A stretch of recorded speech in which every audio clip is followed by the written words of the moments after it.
어릴 적 명절이면 상에 꼭 오르던 그 탐스런 밤이나 대추, 또 향긋한 표고버섯, 다들 기억나시죠? 언제부턴가 우리 식탁에서 이런 풍요로움의 상징들이 하나둘씩 사라지고 있습니다. 마치 잘 짜인 미스터리 소설처럼 말이죠. 오늘 그 사라진 풍요의 흔적을 함께 추적해 보겠습니다. 네, 바로 이 질문이 오늘 우리가 풀어야 할 미스터리의 핵심입니다. 도대체 왜 국산 호두나 감, 표고버섯을 예전처럼 쉽게 찾아볼 수가 없는 걸까요? 이 현상 뒤에는요, 여러 명의 용의자가 숨어 있습니다. 지금부터 하나씩 파헤쳐보죠. 자, 이게 바로 사건 파일의 첫 번째 증거물입니다. 마이너스 8억 6,692만 달러. 이게 뭐냐면요, 2025년 단기 임산물 분야에서 기록된 어마어마한 무역수지 적자입니다. 아주 간단히 말해서 우리가 파는 건 거의 없는데 사오는 건 엄청나게 늘었다는 뜻이에요. 우리 시장이 수입산에 잠식당하고 있다는 아주 강력한 경고등이죠. 그러니까 지금 상황이 명확해졌습니다. 우리 땅에서 나는 건 점점 줄어드는데 그 텅 빈 자리를 수입산이 무서운 속도로 채우고 있다는 것.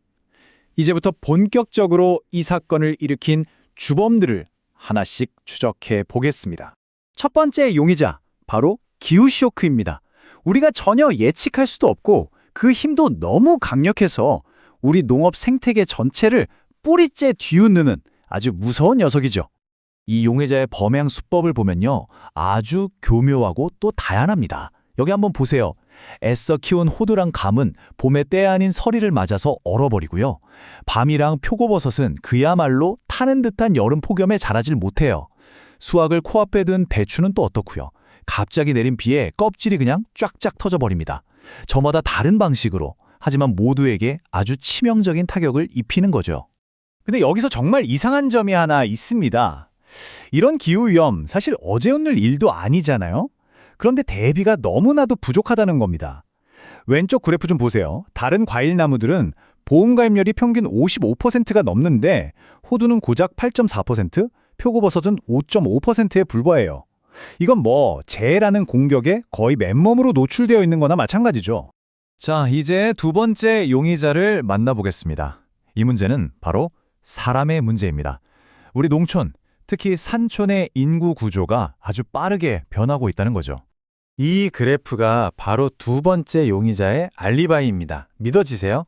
불과 1년 사이에 임산물을 키우던 집이 1,300가구나 사라졌어요. 1.3%가 줄어드는 거죠.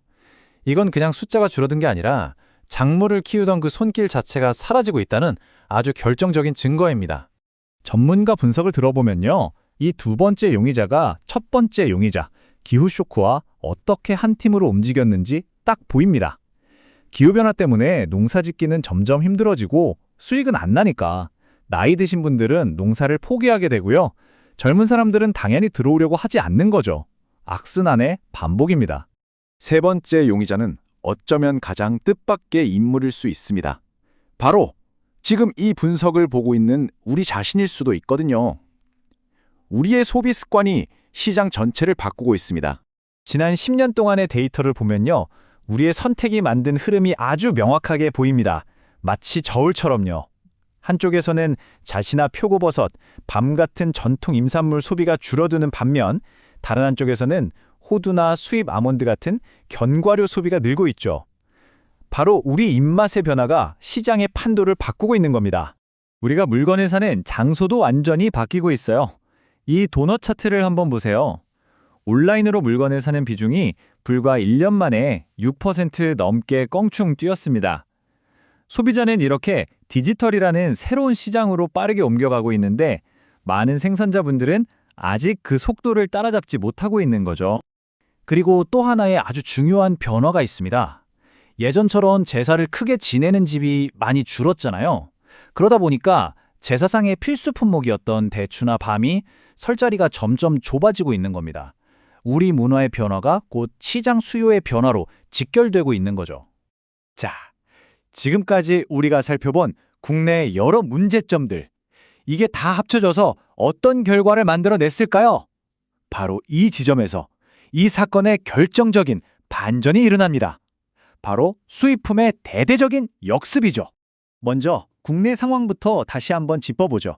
우리가 추적한 그 용의자들 때문에 2025년에 국산 표고버섯 생산량이 생표고, 건표고 할 것 없이 모두 줄었습니다. 한마디로 국내 공급에 구멍이 뻥 뚫린 겁니다. 바로 그 순간 이 슬라이드가 보여주는 놀라운 일이 벌어집니다.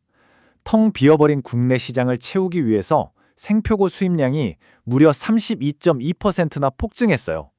국내 생산 기반이 흔들리는 그 틈을 수입산이 정말 귀신같이 파고든 겁니다. 가장 극적인 사례는 바로 호두입니다. 냉해 피해로 국산 생산량이 17% 넘게 뚝 떨어졌어요. 아니, 상식적으로 생산량이 줄면 가격이 올라야 하는 거 아니에요? 근데 오히려 가격은 떨어졌습니다. 왜냐고요? 이미 시장 자체가 수입산에 의해 움직이기 때문에 국산 생산량이 좀 줄어드는 걸로는 가격에 거의 영향을 미치지 못하는 호두의 역설이 나타난 겁니다. 자, 지금까지의 수사 결과를 종합해 볼 시간입니다. 범인들의 정체는 이제 명확해졌습니다. 이제 남은 건 이 복잡한 사건을 어떻게 해결하고 앞으로 어떤 길을 가야 할지 찾는 것이겠죠? 결론적으로 말해서 우리 임산물 시장은 그야말로 퍼펙트 스톰을 정통으로 맞고 있는 겁니다. 기후, 인구, 소비 트렌드라는 세 병의 범인이 동시에 우리를 공격하고 그로 인해 생긴 약점을 수입산이 파고들면서 빠져나오기 힘든 악순환의 고리가 만들어진 거죠. 하지만 여기서 포기할 순 없죠. 전문가들은 생존을 위한 명확한 청사진을 제시하고 있습니다. 첫째, 재해보험을 늘려서 기후 위험에 대비하고요. 둘째, 톱밥 같은 핵심 자재 공급망을 안정시켜야 합니다. 셋째, 온라인 판매를 강화해서 변화하는 시장에 적응해야 하고 마지막으로 넷째, 젊은 세대들이 좋아할 만한 소포장 간식 같은 혁신적인 제품을 만들어내야 합니다.